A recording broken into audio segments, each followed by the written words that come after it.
vaikinai, va dabar maž žiūri, vaikinai, jauni tokie, jie mato gražias panelės ir labai bijo prieiti prie jų ir kažkaip va užkalbinti, susipažinti. Duokit kažkokius tai patarimus, bent 3 kažkokius, galit porą.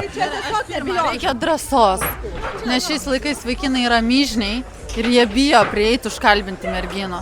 Tai jiems reikia drąsos ir kiaušų turėti. Nes šiais laikais merginas su kiaušais, o vaikinai mergos yra. Tai reikia drąsos ir dar kartą drąsos. Jeigu bijo... Vieną pavyzdžią vietoj 3.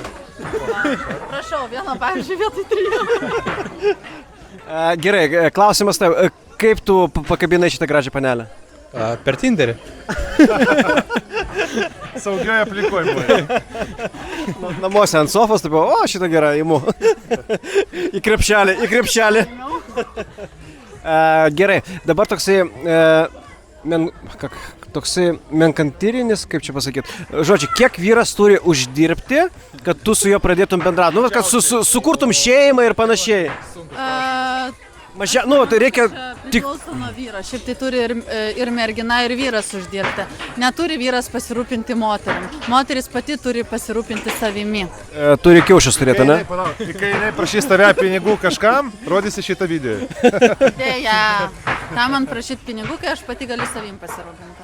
Bet va taip, va paėmus, tu suradai vyruką, ne? Va jis pasižiūrėjo, fainas, žavus. Statistiką darom, tą mažiausią dugną sužinot, kiek mažiausiai. Tipo jo, kiek mažiausiai. Kiek uždirbė? Čia ir bus mažiausiai.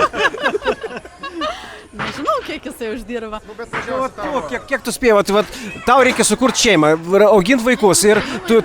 Tai jeigu apie ateitį galvoti, tai jau minimaliai jisai turi 2 štukės uždirbti. Nes, ta prasme, namą išlaikyti, vaikus išlaikyti ir dar jeigu aš ant dekretinio būčiau ir kad mus išlaikyti ir žmoną išlaikyti, žinoma, tai mažiausiai 2 štukas turi tikrai. Nes jis ir žmoną išlaiko, ir šitą gražią draugę. Taip, reikia 2 panelės išlaikyti. Gerai, kur mūsų kita pabėga?